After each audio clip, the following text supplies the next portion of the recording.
seorang penyanyi yang mungkin sekarang saya ini memang sudah tidak tampil lagi di layar kaca. Saya tidak pernah punya black spot di dunia entertainment atau merusak nama baik keluarga Meidy. Jadi jangan main-main. Saya bekuk semua teman-temannya gitu loh.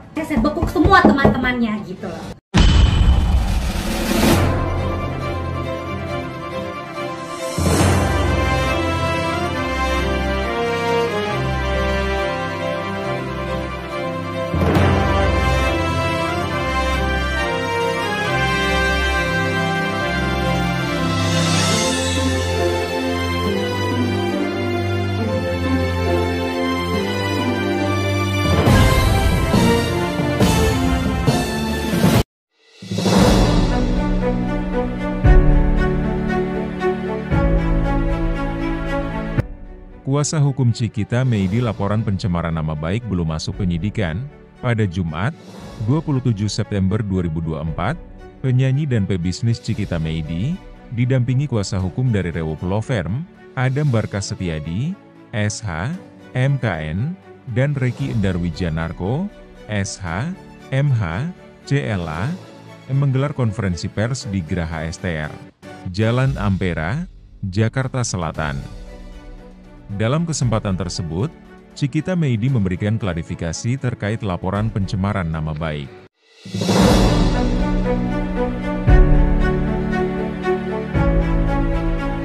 Yang juga merupakan partner bisnis dalam usaha skincare. Menurut keterangan kuasa hukum Adam Barkas Setiadi, SH, MKN, kasus ini bermula dari ketidakcocokan bisnis antara Cikita dan pelapor yang berperan sebagai reseller produk skincare milik Cikita. Konflik bisnis tersebut berujung pada kerugian yang dialami oleh Cikita Meidy. Ia kemudian menyampaikan unek-uneknya secara spontan di platform TikTok, yang dianggap oleh pelapor sebagai bentuk pencemaran nama baik.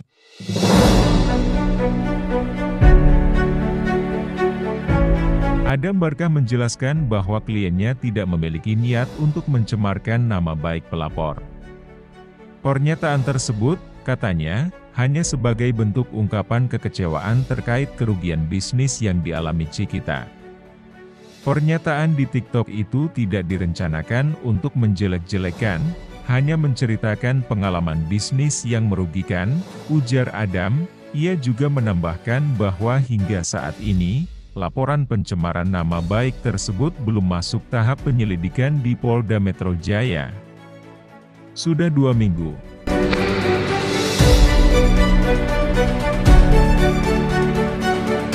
Laporan masuk, namun tidak ada panggilan atau tindak lanjut dari penyidik. Namun pelapor sudah menyebarkan berita ke media seolah-olah klien kami bersalah, jelasnya. Pihak Cikita Meidy juga menyebutkan bahwa mereka telah mengirimkan somasi pertama kepada pelapor, namun tidak mendapatkan tanggapan. Jika dalam 7 hari tidak ada itikat baik dari pelapor, pihak Cikita akan melaporkan balik dengan tuduhan pencemaran nama baik.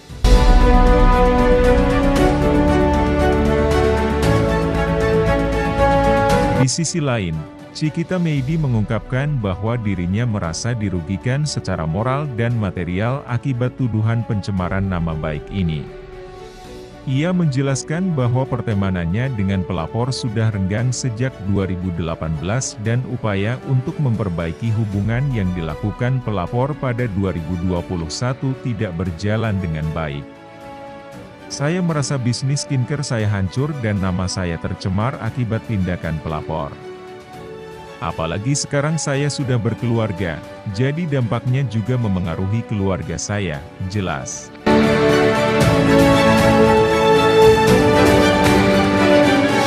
Cikita juga menyatakan bahwa ia memiliki bukti-bukti yang mendukung bahwa pelapor dan beberapa pihak lainnya berusaha merusak bisnisnya.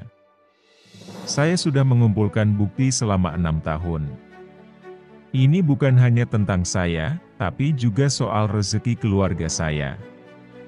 Karena itu, saya siap menempuh jalur hukum jika tidak ada penyelesaian, tegasnya.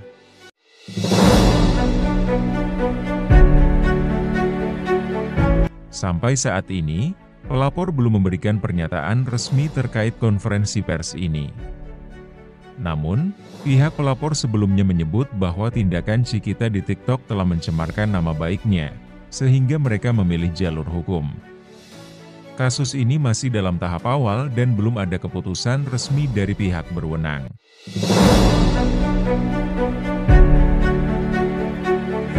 Selamat sore teman-teman media. Perkenalkan, saya Adam, kuasa hukum dari Cika Cecilia Octaviani alias Cikita Medi. Hari ini saya akan menjelaskan kronologis singkat terkait perkara yang sedang terjadi pada klien kami. Ya. Jadi begini, pada tanggal 6 September 2024, klien kami Cikita Medi melangsungkan live TikTok di mana beliau mengeluarkan unek-uneknya terkait apa yang beliau rasakan selama ini kepada si pelapor yang selama ini kita ketahui bernama Silda Octavia Rosa. Ya, di sini beliau tidak merencanakan apapun. Pada live TikTok tersebut dia tidak ada unsur kesengajaan atau merencanakan untuk menyebutkan nama Silda Octavia Rosa pada live tersebut ya. Nah, namun apa yang ditangkap oleh pelapor yang bernama Silda tersebut malah menjadi bumerang buat klien kami. Kenapa? Karena si Silda ini menganggap bahwa adanya pencemaran nama baik terhadap pelapor. Gitu. Yang saya pikir pencemaran nama baik ini tidak ada unsurnya, tidak masuk dalam unsur UU ITE. Kenapa? Karena apa yang diungkapkan oleh beliau merupakan suatu fakta, bukan hoax. Yang teman-teman ketahui pasti UU ITE itu orang memfitnah, terus orang menjelaskan sesuatu langsung menyangkut nama orang, langsung dianggap itu nama baik. Tidak seperti itu. Jadi apa yang beliau sampaikan pada live TikTok tertanggal 6 September lalu itu fakta. Benar adanya bahwa Cikita Medi itu berhubungan atau berteman baik awalnya dengan si pelapor. Namun di tengah jalan ada istilahnya apa ya?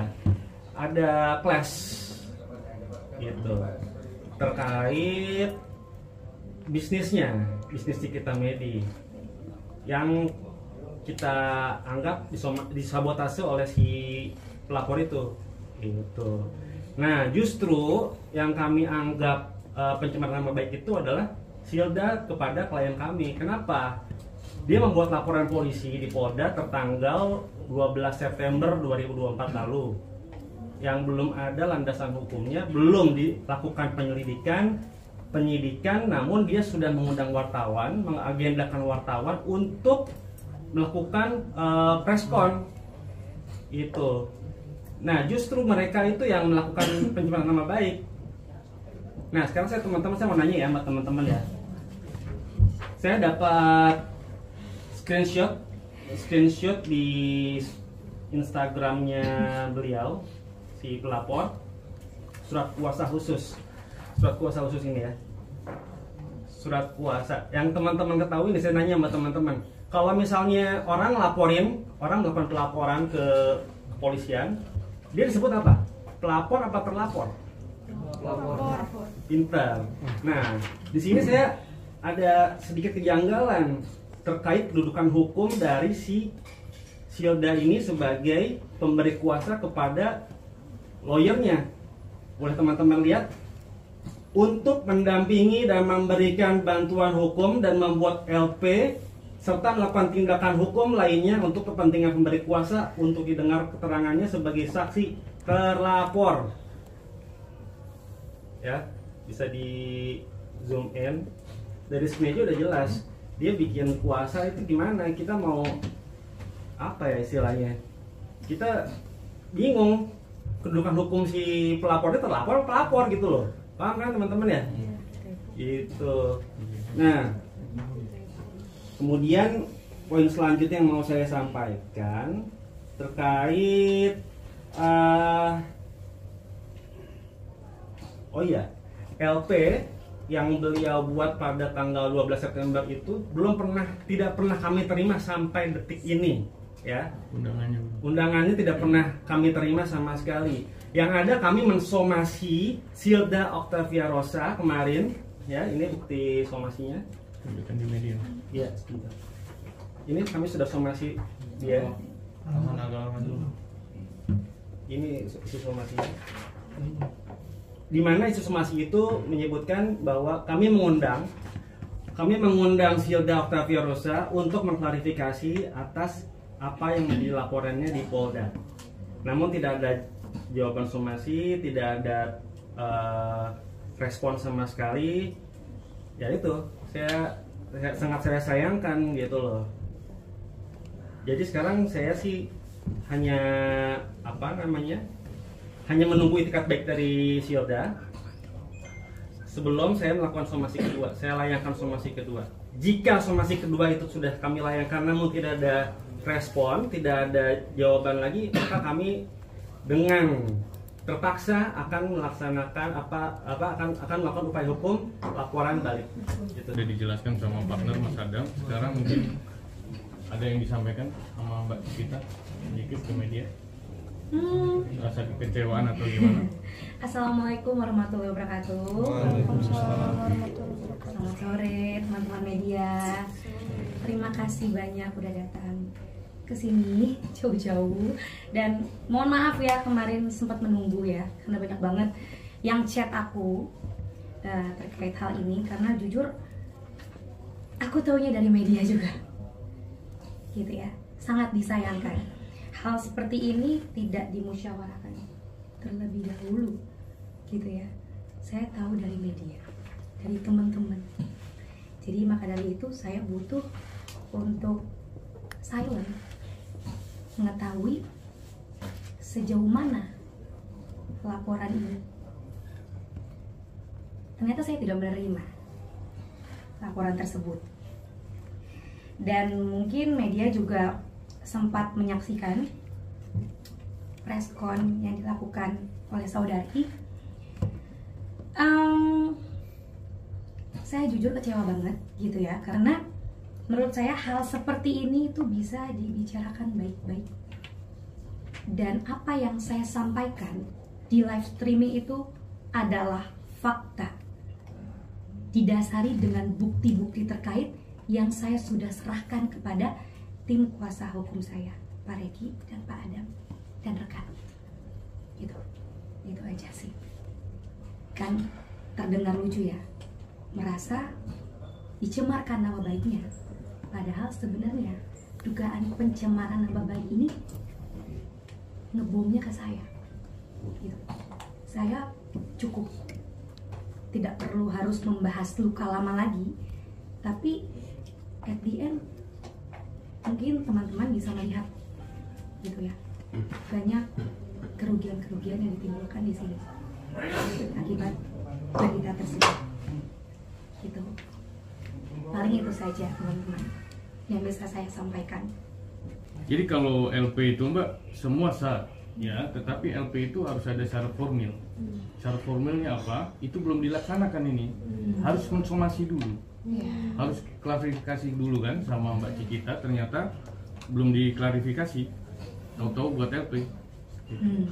Jadi kita mau tunggu itu LP itu undangannya datang atau enggak gitu. Jangan-jangan secara syarat formilnya nggak terpenuhi, diuji material juga nggak bisa. Nah, dia sudah terlanjur bicara di publik, baru gantian kita yang buat LP nanti.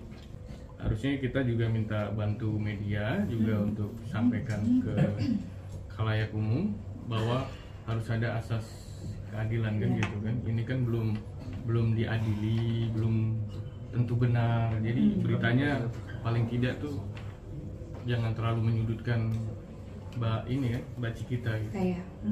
Karena kami akan buat LP loh.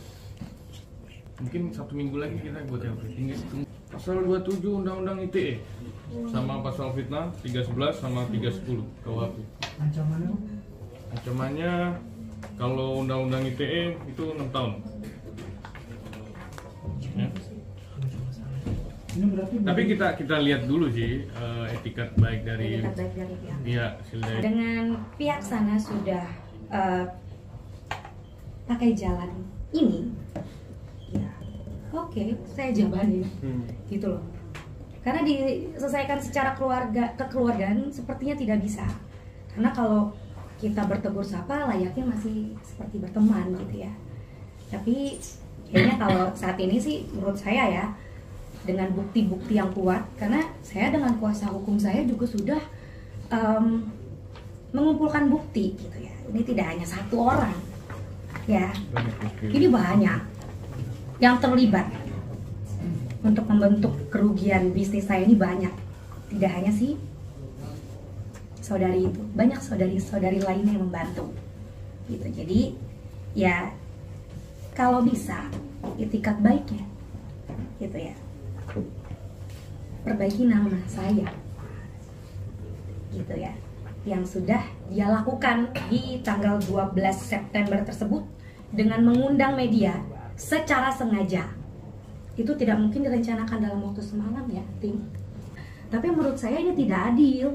Saya dilapor tapi saya tahunya dari media, dari teman-teman saya, dari keluarga saya, dan akhirnya membentuk kerugian imaterial yang sangat banyak gitu loh. Untuk pekerjaan-pekerjaan saya banyak yang pending, bahkan gagal.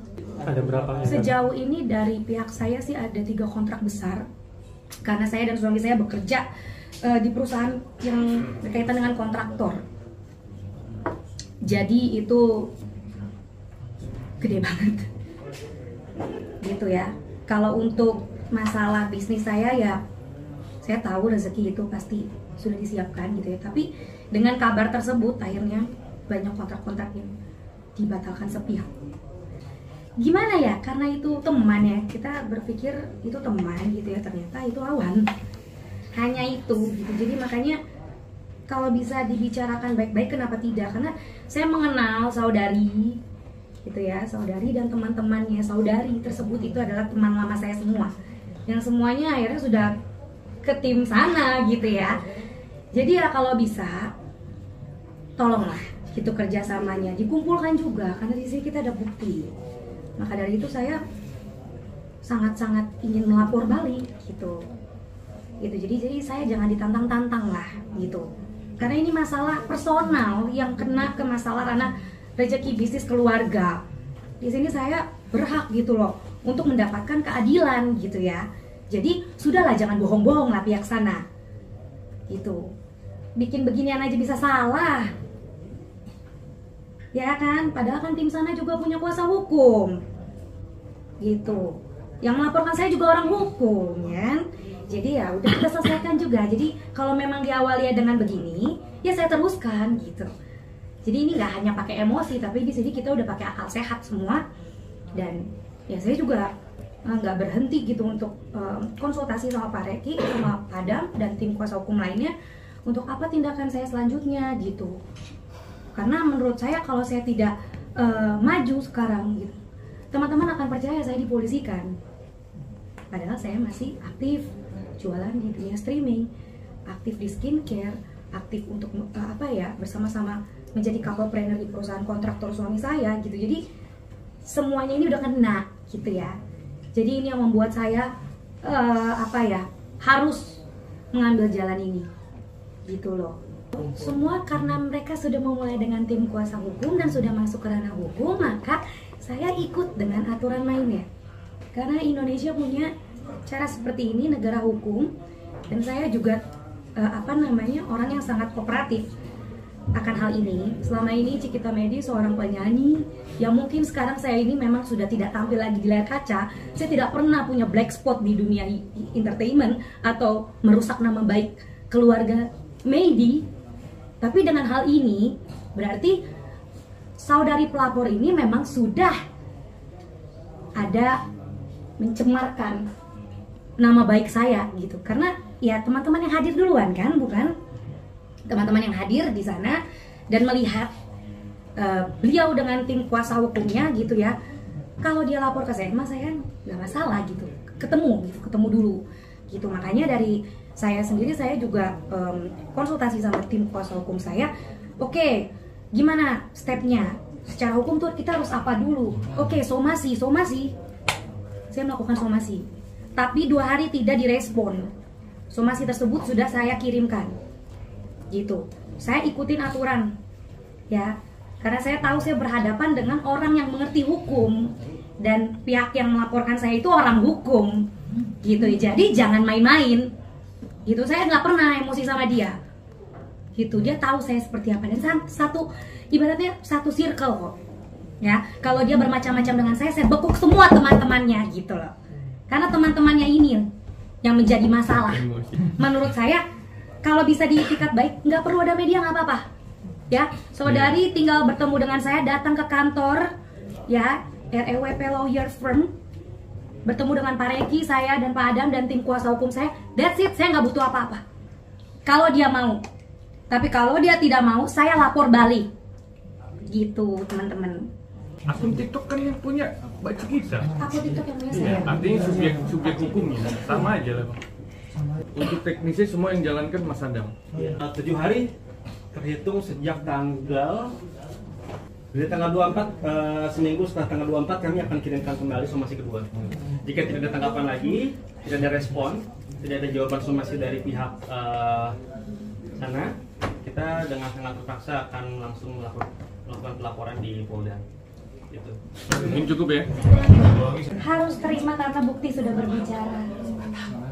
Saksi-saksinya ada, ya. Harus terima loh. Harus terima, ada bukti chat. Ada bukti-bukti orang yang melapor berbentuk dengan bukti by phone, by chat yang benar-benar merusak bisnis saya keseluruhan. Gitu, jadi kenapa harus marah? Cek dong teman-temannya. Sudah aman teman-temannya? Cek teman-temannya sekarang. Pelaporan dari pelanggan. Ya.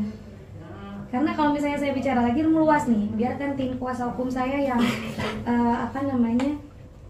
mengumpulkan itu. Jadi perlu mediasi karena bukti-bukti tersebut itu ada. Gitu. Jadi makanya Cikita kucruk-kucruk kesini tuh nggak semacam marah. Tolong bantu, nggak gitu, tim, enggak. Cuma kalau kita di negara hukum ini, apa yang dilaporkan itu harus ada bukti. Nah, maka saya melaporkan balik beliau, dan saya juga sediakan bukti atas kuasa Allah. Selama 2 minggu ini saya berhasil menemukan bukti-bukti dari chat pelanggan, chat reseller, ya, distributor, supplier, itu semua lengkap. Gitu. Jadi pihak sana kenapa harus marah? Itu kan fakta yang Anda ketahui, gitu Ibu, saudari, gitu loh. Bu saudari bisa lihat muka saya nggak Bu, gitu loh. Ibu itu orang ternama kan sekarang, jadi inilah, kalau sama-sama perempuan yang punya akal sehat temui. Makanya tadi sebenarnya saya pribadi juga kalau misalnya kita yang perempuan main emosi aja gitu kan. Tapi saya pikir saya harus konsultasi sama Pak Reki, sama Pak Adam dan tim yang lain. Oh, harus somasi dulu. Gitu ya, sudah saya ikuti dengan mensomasikan dulu, tapi tidak direspon. Serangan pasti ada gitu kan, karena mereka mendengar kabar Cikita dipolisikan. Ya mungkin ada yang merasa khawatir dengan keadaan saya seperti apa. Tapi alhamdulillah atas kuasa Allah SWT aku bisa hadir di sini, aku tetap aktivitas kok gitu ya, sambil juga aku banyak tanya juga sama tim kuasa hukum ini harus diapain nih gitu ya. Masalahnya keluargaku juga nggak nyaman ya, karena keluargaku masih aktif juga di dunia bisnis gitu kan. Jadi benar-benar ini merusak semua yang ada gitu, karena memang seumur hidup belum pernah aku dapat. Selama ini Cikita Medi seorang penyanyi yang mungkin sekarang saya ini memang sudah tidak tampil lagi di layar kaca. Saya tidak pernah punya black spot di dunia entertainment atau merusak nama baik keluarga Medi. Tapi dengan hal ini berarti saudari pelapor ini memang sudah ada mencemarkan nama baik saya gitu. Karena ya teman-teman yang hadir duluan kan, bukan? Teman-teman yang hadir di sana dan melihat beliau dengan tim kuasa hukumnya gitu ya, Kalau dia lapor ke saya, mas saya kan nggak masalah gitu, ketemu dulu gitu. Makanya dari saya sendiri, saya juga konsultasi sama tim kuasa hukum saya. Oke, gimana stepnya? Secara hukum tuh kita harus apa dulu? Oke, somasi. Saya melakukan somasi, tapi 2 hari tidak direspon.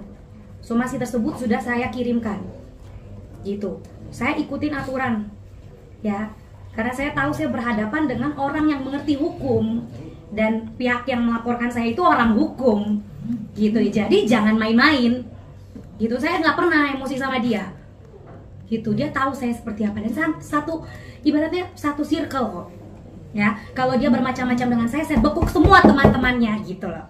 Karena teman-temannya ini yang menjadi masalah, gitu loh. Jadi menurut saya, kalau bisa diikat baik, nggak perlu ada media, nggak apa-apa, ya. Saudari tinggal bertemu dengan saya, datang ke kantor, ya, REWP Lawyer Firm, bertemu dengan Pak Reki, saya dan Pak Adam dan tim kuasa hukum saya. That's it, saya nggak butuh apa-apa. Kalau dia mau, tapi kalau dia tidak mau, saya lapor balik. Mungkin cukup ya.